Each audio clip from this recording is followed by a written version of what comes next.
할렐루야. 오늘 부활주일입니다. 평상시 같으면 우리 교회학교 학생들이 앞에서 그냥 찬양하고 율동할 텐데 그렇게 할 수 없어서 초등학교 안 다니는 유치부 학생들과 교사 선생님들이 부활절 축하 인사 준비했습니다. 영상을 잠깐 보시겠습니다.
오른손 다 드십니다.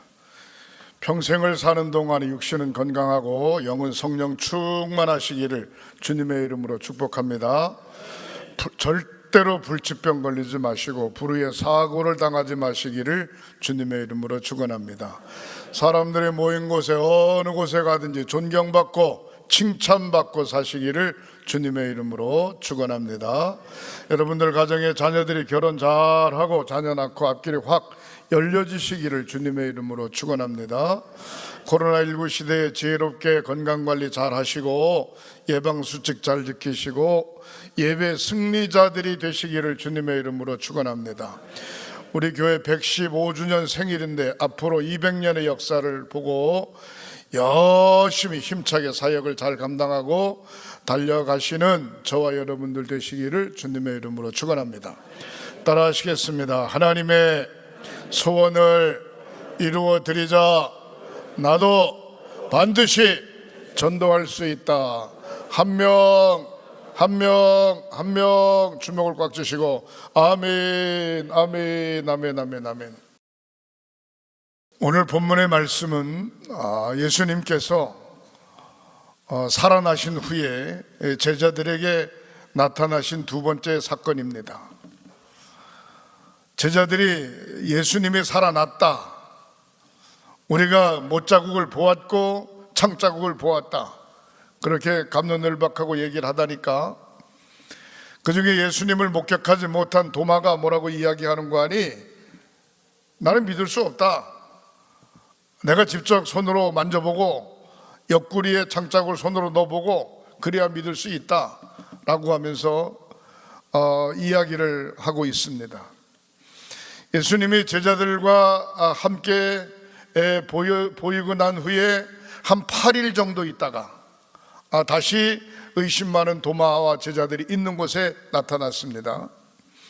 그러면서 도마의 마음을 깨뜨려 보시고 의심 많은 도마에게 내 손자국, 손에 못자국에 한번 손을 만져봐라, 그렇게 이야기를 하셨고, 옆구리에 내 손을 한번 넣어보라, 그렇게 이야기하셨습니다. 그러고 나니까 도마가 예수님을 믿는다라고 고백하는 사건을 오늘 본문에서 볼 수 있습니다. 그랬더니 예수님께서 하시는 말씀이 보고 믿는 것보다는 보지 않고 믿는 것이 더 복되도다 라고 말씀하십니다. 예수님께서 40일 동안 부활 후 40일 동안 제자들과 함께 있다가 많은 사람들에게 설교하고 있다가 40일 만에 하늘 승천하십니다. 승천하시기 전에 그룹으로 모여 있는 장소에 11번 나타나십니다. 11번. 오늘 본문에 있는 말씀과 성경을 몇 군데 보면은 예수님께서 부활하시고 승천하시기까지 특별히 많은 사람들에게, 특별히 제자들에게 부탁하시는 말씀을 볼 수가 있습니다. 좋은 말로 표현하면은 예수님께서 제자들에게 권면하는 것이고, 더 심각하게 표현하면 하늘로 승천하신 이후에는 주님을 직접 대면할 수 없으니까 유언하셨다, 그렇게도 볼 수가 있습니다. 사랑하는 성도 여러분, 아무리 불효자식이라도 부모가 마지막 세상을 떠나면서 자식에게 하는 이야기는 가슴에 반드시 새기게 돼 있습니다. 그러나 마지막 세상을 떠나면서 하는 유언보다는 평상시에 늘 자녀들을 위해서, 또 신앙의 후배나 또 함께하는 모든 동료를 위해서 축복의 소리를 많이 하시기를 주님의 이름으로 축원합니다. 여기 오늘 본문의 말씀에 보니까 뭐라고 표현했는고 하니, 제자들이 예수님께서 떠나셨으니까 무서워요, 두려워. 십자가에 못 박혀 돌아가신 것까지 그 사건을 보니까 너무 답답하고 겁이 나요. 그러던 가운데에 예수님께서 나타나셨습니다. 나타나셔서 하시는 말씀이 평안이 있을지어다 그랬습니다. 두려움이 있는 사람에게 평안이 있을지어다, 의심 걱정이 있는 사람에게 평안할지어다 라고 말씀하고 있습니다. 여러분, 우리가 경제적으로도 어렵고 정신적으로도 어렵고 마스크 쓰고 예배한다는 거 이거 보통 답답한 일 아닙니다. 언제 마스크 벗을지 아무도 몰라요. 그렇지만 평안함이 우리 교회와 여러분들 가정에 임재하시기를 주님의 이름으로 축원합니다. 학교 가는 자녀에게 권면하고 차 조심해라, 선생님 말씀 잘 들어라, 공부 열심히 해라, 그렇게도 이야기하지만 저와 여러분들의 모든 삶이 평안함의 축복이 있으시기를 주님의 이름으로 축복합니다. 사랑하는 성도 여러분, 33살에 백만장자가 된 사람이에요. 백만장자. 43살에 10년 차입니다. 43살에 미국의 최고의 부자가 된 사람이 있습니다. 그 다음에 53세, 53세 전 세계의 최고로 돈을 많이 번 부자가 있습니다. 그 사람을 여러분들 알다시피 록펠러라고 하는 사람입니다. 53살에 세계에서 가장 돈을 많이 번 사람인데 55살에 죽을 병이 걸려요. 1년 있으면 죽는다는 겁니다. 그럼 55이니까 56살이면 죽는 거예요. 기가 막히죠. 병원에서 입원해가지고 휠체어 타고 자기가 살아야 되는데 1년 있으면 병원에 죽는다는 거예요.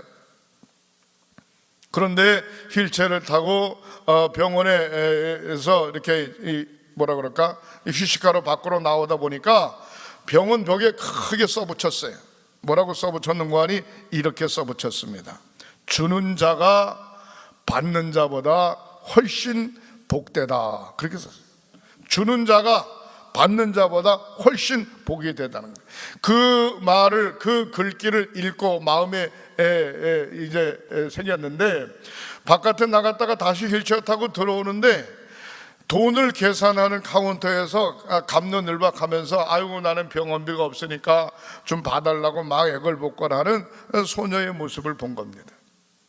그러니까 이 록펠러가 자기 옆에 있는 보좌관이겠죠, 저 사람 상황을 알아보고 병원비 다 내주라고. 예? 그렇게 이야기를 했답니다. 중요한 건 뭔고 하니 그의 부인이 76세에 세상을 떠나게 되는데, 시카고에 가면 시카고 대학이 있습니다. 시카고 대학은 록펠러가 세운 재단인데 그 대학 안에 시카고 교회를 짓고 하나님 앞에 봉헌할 때 옆에 사람이 물었답니다. 회장님, 어떻게 돈을 이렇게 많이 버셨습니까? 예? 몇 대를 내려가도 벌 수 없는 이 돈을 어떻게 이렇게 많이 버셨냐고 물었더니 이 록펠러가 하는 얘기가 이렇게 이야기를 하더랍니다. 나의 어머니가 계신데, 어머니의 성함이 엘리자라고 하는 분인데, 나의 어머니가 나에게 10가지의 유언을 했습니다. 그 유언대로 열심히 살았더니 이렇게 됐습니다 라고 이야기를 하더랍니다. 뭐 순서가 좀 바뀌긴 합니다만 제가 말씀을 드리면 무슨 말씀이십니까? 물었더니 이렇게 이야기를 하더래. 하나님은 항상 아버지 위에 둬라. 아버지 위, 육신의 아버지 위에 하나님을 둬라. 하나님, 철저하게 하나님을 육신의 아버지 위에 두고 살아라. 그 다음에 교회에 가면 목사님을 만나는데 목사님은 아버지 다음에 둬라. 아버지 다음에, 육신의 아버지, 또 목사님을 아버지. 그 다음에 교회에 가면은 맨 앞자리에 앉아라. 맨 앞자리. 요즘은 뭐 마이크 시스템이 잘 돼 있으니까 어디 앉아도 잘 보이고 또 이렇게 화면이 잘 나오니까 잘 보이죠. 맨 앞에 앉으면 뒤에를 볼 필요도 없고 앞만 집중하기 때문에 더 은혜 받을 수 있죠. 맨 앞자리에 앉아라. 이왕 하나님의 재단 앞에 가려면 좀 일찍 가라. 일찍, 늦게 가지 말고 일찍 가고, 하나님의 재단에서 말씀이 떨어지면 아멘, 아멘, 아멘, 아멘, 아멘 해보세요. 아멘, 아멘, 아멘 하고 말씀을 받으라는 거예요. 예? 긍정의 자세를 가지라는 거죠. 그리고 할 수만 있으면 어려운 사람을 열심히 도와줘라. 열심히, 예? 자기 능력껏 열심히 도와줘라. 아니 뭐 돈이 있어야 도와주죠. 생활이 넉넉해야 돼. 그렇지 않습니다. 생활이 어려워도 매일같이 만나면 짜장면 사는 사람이 있어요. 생활이 넉넉해도 한 번도 짜장면 안 사는 사람이 있네. 중요한 건 할 수만 있으면 열심히 도우면서 살라는 거예요. 그리고 아침에 일찍 일어나면 하나님 앞에 기도하고 시작하고, 잠자리에 들 때에 내가 하루를 이렇게 살았네 하면서 자기를 점검해 보면서 잠자리에 들어라. 그리고 소득이 생기면 반드시 11조를 떼서 오른쪽 주머니 넣어라. 오른쪽 주머니. 그리고 주일날 하나님의 제단 앞에 가면 그 11조를 하나님 앞에 드려라. 10의 2조를 하나님 앞에 드렸고, 카네기는 10의 9조를 하나님 앞에 드렸어도 자기 재산이 부족하지 않았다라고 이야기하고, 지금 76년이 지난 다음에도 록펠러 재단은 수많은 돕는 그런 일들을 많이 하고 있습니다.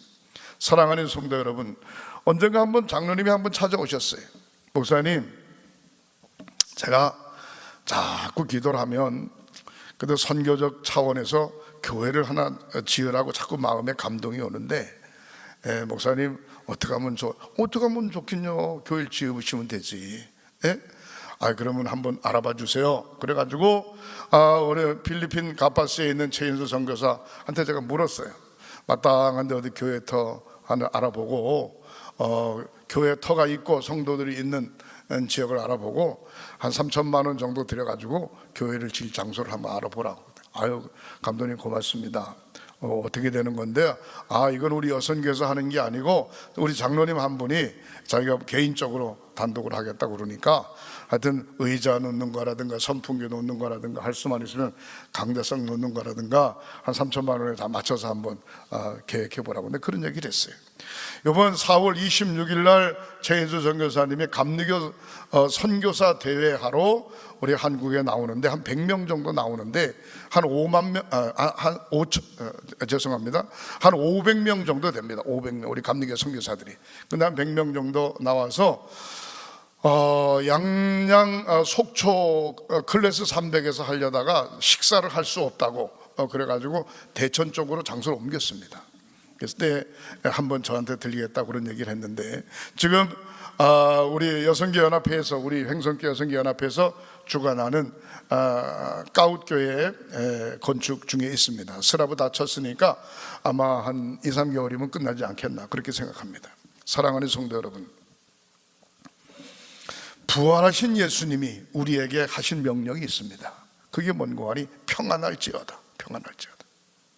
그 다음에 두 번째 뭐라고 이야기하고 있는 거 하니 따라하시겠습니다. 두려워하지 마라, 염려하지 마라, 걱정하지 마라, 두려워하지 마라, 두려워하지 마라. 네? 제자들이 두렵죠. 왜?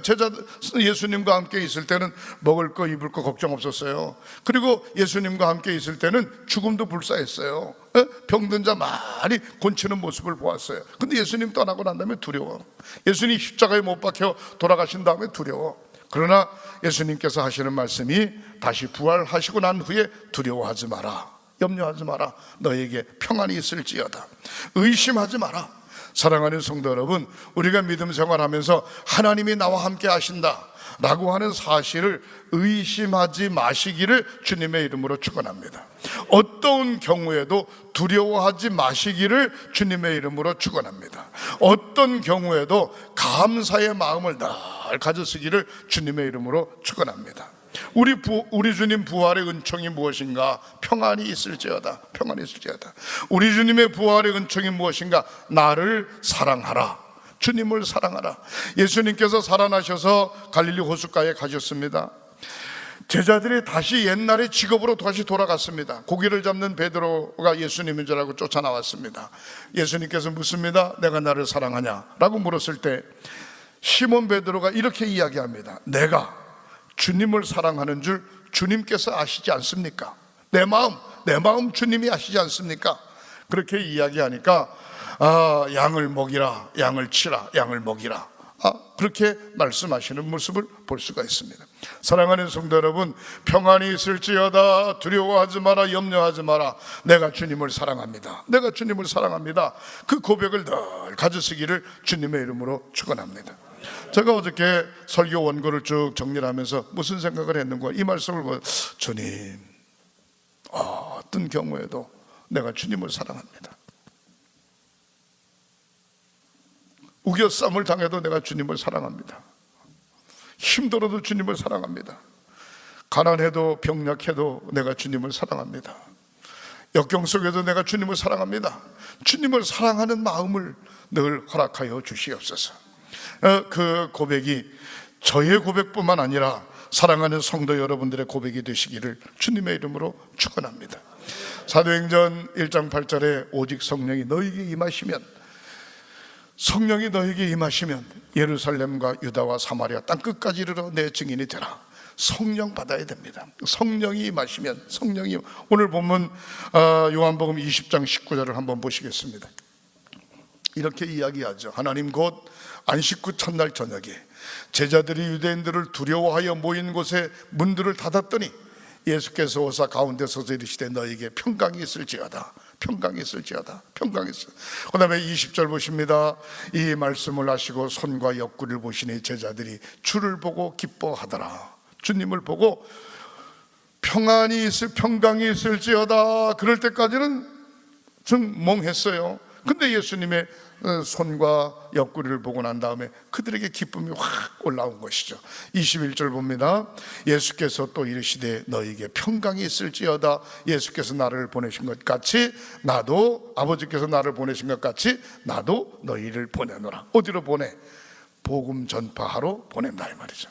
사랑하는 성도 여러분, 저와 여러분들 평강이 있을지어다, 평강이 있을지어다. 하나님 아버지께서 나를 보내신 것 같이 우리 주님께서도 저와 여러분들을 보내시기를 원하시는 줄 믿으시기를 주님의 이름으로 축원합니다. 22절 보십니다. 이 말씀을 하시고 그들을 향하여 숨을 내쉬며 이르시되 성령을 받으라 그랬습니다. 평안할지어다, 평안할지어다, 성령을 받으라. 이것이 우리 주님께서 저와 여러분들에게 내리신 축복입니다. 하나님의 영이 충만하면 어떤 경우에서도 염려하거나 두려워할 거 없어요. 하나님의 영이 충만하면 걱정할 거 없어요. 하나님의 영이 충만하면 하나님의 영의 인도하심을 받고 살면 되는 줄 믿으시기를 주님의 이름으로 축원합니다. 이 사실을 부활의 신앙이라 그렇게 이야기하고 있는 것입니다. 한 알의 밀알이 땅에 떨어지면 죽어서 많은 열매를 맺지만 그대로 있으면 아무것도 아니라는 거예요. 우리 주님께서 십자가 지심으로 저와 여러분들이 모두가 다 하나님의 자녀 되고 많은 선교사, 전도자, 목회자들이 서게 되는 줄 믿으시기를 주님의 이름으로 축원합니다. 부활절이라고 하는 것은 희생의 열매를 맺는다, 믿음의 열매를 맺는다, 선교의 열매를 맺는다, 그런 의미를 가지고 있습니다. 부활하신 우리 주님을 찬양할 뿐만이 아니라 부활의 영광에 그친 것이 아니고 우리는 오늘 115주년의 역사를 가지고 있기 때문에 앞으로 선교 100년 역사를 내다보고 우리가 어떻게 해야 될 것인가, 주님께서 하신 말씀 그대로 우리가 본문에 있는 말씀을 생각해 본다면 따라 하시겠습니다. 믿음의 꿈을 크게 가집시다. 믿음의 꿈을 크게 가지시기를 주님의 이름으로 축원합니다. 속이 밴댕이 콧구멍처럼 이렇게 쪼만하지 말고 믿음의 폭을 좀 한번 크게 가져보시기 바랍니다. 어린아이는 엉금엉금 기지요. 엉금엉금 기면은 멀리 갈 수 없어요. 일어나서 뒤뚱뒤뚱 하죠. 역시 멀리 갈 수 없어요. 10대, 20대, 30대 그냥 몸을 단련해서 뜀박질을 해야 멀리 갈 수 있습니다. 마찬가지로 우리의 인생, 우리의 믿음의 길에 맨날 어린아이처럼, 코 올리는 어린아이처럼 그런 신앙의 사고를 갖지 말고 장성한 자처럼 우뚝 서서 믿음의 폭을 크게 가져보시기를 주님의 이름으로 축원합니다. 내가 늘 그런 얘기 하죠. 비가 억수같이 쏟아지면 또랑물이 흙탕물이 되고 개울물이 흙탕물이 되고 강물이 흙탕물이 되고 온갖 자탕물이 다 바다로 들어가지만 바다가 정화가 되면서 물이 그렇게 변하듯이 가지각색의 많은 사건들을 접할 수 있습니다. 그러나 믿음의 꿈을 크게 가지면 그런 모든 것들을 다 가슴에 품고 우리가 능히 이길 수 있는 줄 믿으시기를 주님의 이름으로 축원합니다. 다윗은 어린 목동의 시절에 여호와는 나의 목자신이라고 고백하죠. 그 다음에 장성하여 블레셋의 골리앗 장군과 앞에 섰을 때 뭐라고 이야기합니까? 골리앗 장군이 서슬이 시퍼리했을 때 만군의 여호와의 이름으로 너는 창과 단창을 가지고 나에게 나오지만 나는 만군의 여호와의 이름으로 너에게 간다 라고 하면서 물매채로 물맷돌을 돌려 골리앗의 이마를 뚫고 그가 가지고 있던 창을 뽑아서 목을 치는 모습을 볼 수가 있습니다. 사랑하는 성도 여러분, 주님과 함께 하심이 복이라. 믿음의 큰 꿈을 갖는 것도 좋지만 그 꿈 속에 내가 주님과 함께 동행하고 있다. 오늘도 어제도 내일도 올해도 내년에도 주님과 함께 동행하고 있다. 코로나19 가운데도 주님과 함께 동행하고 있다. 2부 예배 때 우리 연예 총무가 우리 교회에 왔었어요. 화요일날 실행위원 준비를 잘 하라고 그런 얘기 했더니 감독님 드릴 말씀 무슨 얘기인데 도지사님이 공문 왔는데 50명 이상 모여서 식사하는 건 문제가 있다는데요. 도시락 아마 못할 것 같아요. 그러면 도시락 못하면 점심값을 지불해서 회의 일찍 끝나고 가다가 밥 먹으라고 식사하라고 하면 되지 뭐. 제가 이제 그런 얘기를 했습니다. 사랑하는 성도 여러분, 어떤 경우에도 걱정할 거 없어요. 주님이 함께 하신다. 할렐루야. 운전할 때도 주님이 함께 하시고, 잠자리에 있을 때 주님이 함께 하시고, 근심 걱정 가운데 주님이 함께 하시고, 병원에 가 수술 받을 때 주님이 함께 하시고, 사업장에 주님이 함께 하시고, 주님이 함께 하신다. 주님이 함께 하신다. 그런 믿음의 자부심을 가지시기를 주님의 이름으로 축원합니다. 어떤 우리 권사님 중에 갑상선 문제가 있어가지고 오후 2부 예배 끝나고 제 사무실에 왔어요. 감독님 이번에 수술해야 되는데 기도 좀 해주세요. 우리 신윤희 권사님하고 둘이 들어왔길래 제가 손을 얹고 하나님, 사랑하는 귀한 딸 주님께서 책임져 주시옵소서. 의실로 하나님께서 주신 것인데 수술을 할 때 최고의 실력을 발휘하게 하시고 완벽하게 수술이 돼서 평생토록 사는 동안에 병원에 가는 일이 없도록 하나님 축복해 주시옵소서. 두려워하지 마라, 염려하지 마라, 내가 너와 함께 함이니라. 약속이 하나님이 붙으신다 라고 하는 말씀으로 간절히 축복이 됐습니다. 사랑하는 성도 여러분, 아침에 일어날 때 기도하고 저녁에 잠자리에 들 때 기도하고 내가 하루하루 살아가면서 매일같이 주님과 함께 동행하고 있다. 그런 믿음의 마음, 우리 횡성교회 사랑하는 성도 여러분, 우리 횡성 지역과 우리 하나님이 늘 동행하고 계시다. 그런 믿음의 자부심을 가지시기를 주님의 이름으로 축원합니다. 장자교회로서의 자부심을 가지시기 바랍니다. 선교의 비전을 크게 가지시기를 주님의 이름으로 축원합니다. 제가 횡성교회 처음 부임할 때 오래도록 사마리아 선교회를 한 20년 가까이 해왔기 때문에 필리핀 가파스 지역에 선교하러 가게 됐습니다. 선교하게 가게 됐는데 그때에 권사님이 저한테 그런 얘기를 해요. 목사님, 필리핀 가게 되면은 왕청에 가나안 농군학교가 있습니다. 왕청 가나안 농군학교에 가면은 가나안 농군학교 안에 가나안 행성교회가 있습니다. 거기를 한번 꼭 들려오시기 바랍니다. 그 얘기를 들었는데 정기양 장로님도 저한테 그 얘기를 하셔요. 그러면서 거기 가면 무슨 장로님이 계신데 그분을 좀 만나고 오시면 좋겠다고. 알았습니다. 그리고 마지막 날 바기오 쪽에서 내려올 때 목요일 날 거기 들려가지고 한 바퀴 빙 돌아봤어요. 그랬더니 거기에 장로님이 뭐라고, 그 가난동군학교 교장선생님 장로님이 뭐라고 그러는 거냐 이렇게 얘기하는 거예요. 목사님이 횡성교회 담임이라 그러시니까 제가 말씀을 드리죠. 무슨 얘기인데요, 이 가나안 왕청 가나안 빵빵 가나안 농군학교 이 부지를 정계양 장로님이 사서 기증한 겁니다. 그러는 거예요. 아멘을 왜 안 하세요? 마스크를 쓰고 잘 답이 안 나오시나 봐. 정계양 장로님이 사서 기증한 겁니다. 한 2, 3만 평 정도 되는 것 같아요. 거기를 그냥 아름답게 잘 갖고 놨어요. 그리고 그 옆에 내려오는 정문에, 들어가는 정문에 왼쪽에 가나안 횡성교회라고 한 50평 정도 될까요? 50평 정도 되게 가나안 횡성교회를, 이것도 횡성교회에서 진 겁니다. 그렇게 이야기를 하시더라고요. 그것뿐만 아니고, 그리고 몇 년 있다가 학생들을 데리고 중국을 거쳐서 백두산을 가는데, 그때 정기양 장로님이 백두산 가는 입구에 왕청 가나안 농군학교 교장 선생님으로 계셨어요. 그래서 거기 가서 하룻밤을 자게 됐는데, 하룻밤을 자면서 교육도 받고 그랬는데, 그 왕청 가나안 농군학교 지역을 또 잘 만들어 놓으셨어요. 우리가 잘 아시다시피 재작년서부터 연해주에 50만 평 중에 10만 평을 연해주 가나안 농군학교 센터를 정기양 장로님이 1억을 헌금하셨고, 우리 교회에서 5,500만 원 들여가지고 가나안 선교센터를 잘 졌습니다. 또 다른 교회에서도 거기다가 기도원 선교원 비슷하게 졌는데, 러시아는 공산주의이기 때문에 십자가는 붙이지 못하고 그냥 건물을 쳐놨어요. 그 모습을 보면서 제가 무슨 생각을 했는고 하니, 한 시대에 왔다간 가셨지만 가는 곳마다 필리핀에도 중국 왕청에도 연해주에도 그분의 발자취가 쭉 남아있는 거예요. 1년에 한 번씩 오는 게 아니라 몇 년에 한 번씩 네덜란드 할아버지들이 우리 횡성교회에 방문한 적이 있습니다. 어떻게 되시는 분입니까? 그랬더니 6.25 사변 때 바로 여기에서 진을 치고 전쟁을 하면서 많은 사람들이 죽기도 했는데 우리는 살아났다는 거예요. 그리고 6.25 사변 직후에 그냥 교회가 완전히 해파됐을 때 네덜란드 병사들이 교회를 져준 거예요. 만약에 그분들이 교회를 안 져줬더라면 우린 115년 역사 중에 잘못하면 교회가 확 찌부러들 수도 있었을 겁니다.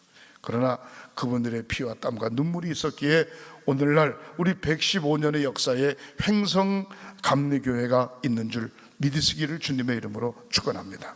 자, 우리 교회 115년 역사 중에 뭘 해야 되냐? 선교의 비전을 가지고 이제 빚을 졌으니까 빚을 갚는 일을 열심히 해야 되는 줄 믿으시기를 주님의 이름으로 축원합니다.